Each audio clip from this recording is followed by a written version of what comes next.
Hello, welcome back to my garden. Today we're going to be planting a couple of different things.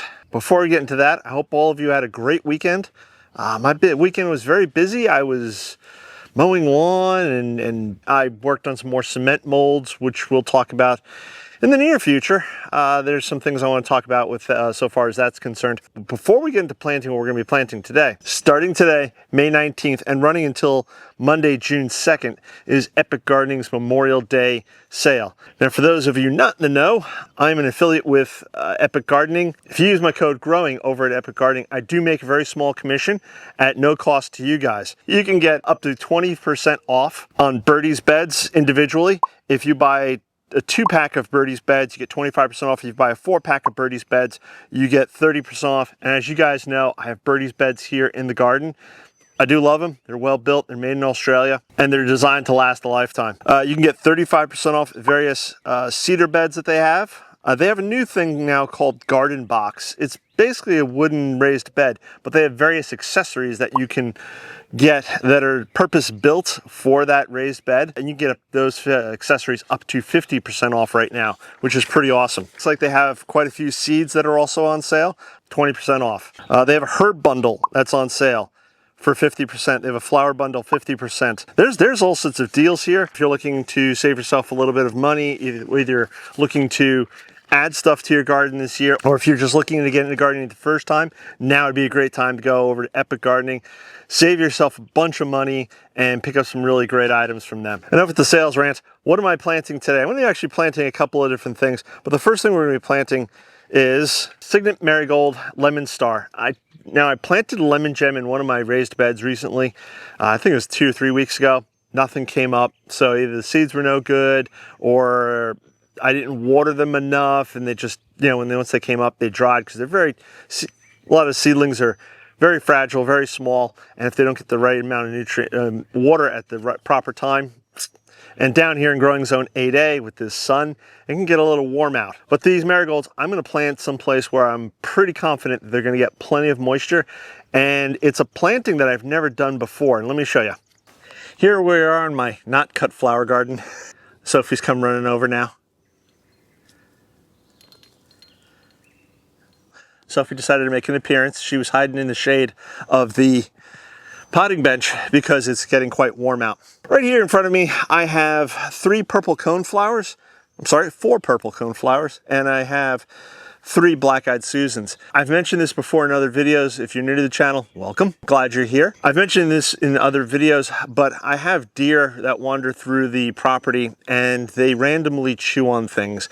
Sometimes they do pick on my coneflowers out in the garden. Now, coneflower is supposed to be deer resistant. Apparently, my deer didn't get the memo. Did you see the memo? So, and the same thing with black-eyed Susans, it's supposed to be deer resistant. Again, my deer didn't get the memo, and they nibble and prune my flowers there, which is not really cool. So this year, hoping to get some flowers out of both the black-eyed Susans and the coneflower, I'm going to be planting them here. And I'm going to plant these marigold seeds right here alongside these flowers. And my thinking is that these flowers will get really tall, but underneath or on either side of the plants, there's just exposed soil. Weeds will eventually get in there. And then there's also the issue of moisture retention, especially in the heat of the summer. During the heat of the summer, we can get days where it feels like 110 degrees out. Your ground evaporates all that moisture. Thinking is that if I plant these marigolds, which only get about 1 foot high, they'll help act as sort of like a living mulch and help with the moisture retention. I'll probably come back at some point and take the grass clippings that I get from here in the vegetable garden when I mow, and I'll sprinkle them around the bases. It'll do 2 things as the grass breaks down. It'll help fertilize the soil, and the other thing is it'll act as a mulch, obviously. So, with all that being said, let me sow some seeds here. And Sophie is going to help. There we go. I'm just going to do like a row. Hey, Sophie. There we go. Let's do one more spot over here. I do still have a small handful left, and what I'm thinking right now is maybe put these into a pot And then I can put the pot on my back deck to add to the whole thing that I have going on in the back deck. Guys, have just found the channel and you want to see what's happening on my back deck, be sure to hit that subscribe button, click that bell icon to be notified when I do post up a new video. And this way, when I post up a tour of the back deck, which I'm probably going to do in the next, again, couple of weeks here, I'll show you everything that I have going on my back deck, what's growing, what's thriving, and what's not succeeding. I don't think there's anything that's not really working back there. We're going to find out in a couple of weeks though. In the meantime, let's go over to the rose garden. This is my one big Victory Blue salvia that I have. Actually, I think it's a couple of Victory Blue salvias that I have here in the rose garden. And this is one of the reasons I love it, is the height. But hopefully I'll be able to zoom in and show you guys. But this thing right now is crawling with bees. There's just dozens of bees all over these flowers. And they're having the time of their life here. This is wonderful. Right here, hopefully you guys can tell, there was that salvia we were just talking about. This is my cluster of Dutch irises, which honestly I'm going to have to start digging up, I think, later this year, probably in the fall, and spread some of the bulbs out because it's getting very dense. I'll replant the bulbs elsewhere in the garden, and you can see some of my box hedging here. But right here in the middle, I have nothing. So what happens is that these are going away very quickly. If you see me doing a lot of swatting and flailing around, I don't have a medical condition. It's the deer flies. So they are everywhere right now, and it's very annoying. Back to what I was saying, you leave the leaves up as long as possible, basically until they die back down to the ground, so that the bulbs can absorb as much energy as possible. Store it in the bulbs until next spring when everything reemerges. So once all this dies back, I've got my Mr. Lincoln Rose back here behind them. I have my salvia right here, and I've got nothing right here in this corner. And I need something here in this corner. I've tried growing a few things over the past few years, not to much success. But today I think I'm going to try something else here, and hopefully it will be more successful. And what we're going to be planting is sea hollies. These are blue glitter sea hollies. I have 3 of them. They're kind of struggling in the pots right now because the days are getting longer and hotter, and the moisture within the pots just evaporates that much quicker. And the plant really wants to get its roots deeper into the ground where it can get more moisture, as opposed to me trying to water it twice a day. So what we're going to do is we're going to pop in all 3 here.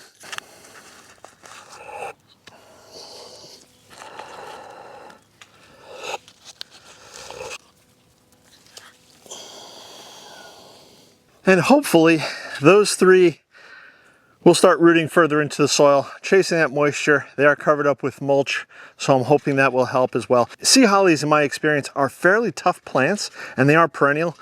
And the other thing that I discovered last year is that they seed pretty readily. I started with 2 or 3 over in the flower garden, and now at the base there's probably 6 to 8 at least. I planted another 2 to 3 last year in one of the house beds, and now again there's 6 to 8 of them over there. So I'm pretty happy with that. And if it ever becomes a point where I think they're too crowded, too congested, they may be bullying other plants, or I don't want as many in a certain location, I can always dig up some of those young seedlings and move them to another location, or just add them to the compost pile. But there's one more group that I want to plant, so let's go plant that now. Right here, we are in the front of the rose garden, the beds here. Next to me here, I have Earth Angel Rose, doing pretty well. And right here, you guys probably see it, barely see it, is the Blue Victory Salvia. Same salvia as I showed you just a few minutes ago. And right next to it here, I'm going to plant another clump of sea holly. I'm just going to loosen up this soil a bit here. I'm going to space these a little further apart. And they do tolerate the heat down here in growing zone 8A. And I'll put this one right over here. So hopefully both of these plants survive, thrive, grow, and it'll be real interesting to see in a few years the blue flowers here, both from the sea holly and the salvia with the white roses. Let me give these a drink. You know, I never mentioned, and I just wanted to mention real quick, that when you're watering with like a hose, It's really easy just to, because it seems like there's such a, at least to me, maybe you're different, but it seems to me there's a large volume of water coming out and you spray it over the area and the area seems to get real quick, really fast. Hold the hose there for at least a minute if you can. And this way, especially because I'm watering right on top of the mulch, that water will seep through and then it'll get to the plants. If you just give it a quick spray until the surface is wet, the plant underneath, the roots, may be quite dry, and you don't want that obviously. So you want to give it a really good soak.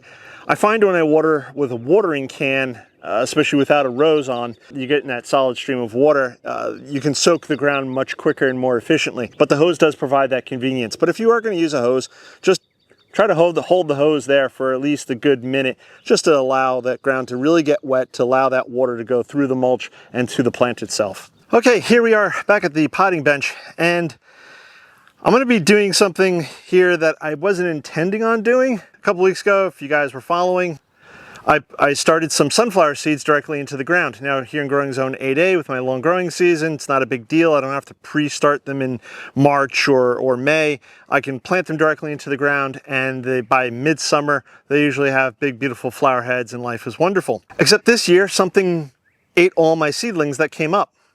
My first thought was Mr. Peter Cottontail. So then I went and I grabbed some chicken wire cloches that I had, picked them up years ago over at Gardener Supply, not sponsored, so I'm just telling you where I got them from. I put that over the location, replanted the seeds, and lo and behold, something came along and ate down the seedlings again. I saw them come up, I saw them there, and now they're gone. So I don't think it's a rabbit, unless the rabbit has gotten smaller than an inch. What I'm thinking is maybe some sort of insect. I have several large beetles that crawl around the garden at night. Maybe one of them, I'm not sure. So what I'm going to do is I'm going to start some seeds here on the potting bench in pre-made pots here that I just did off camera.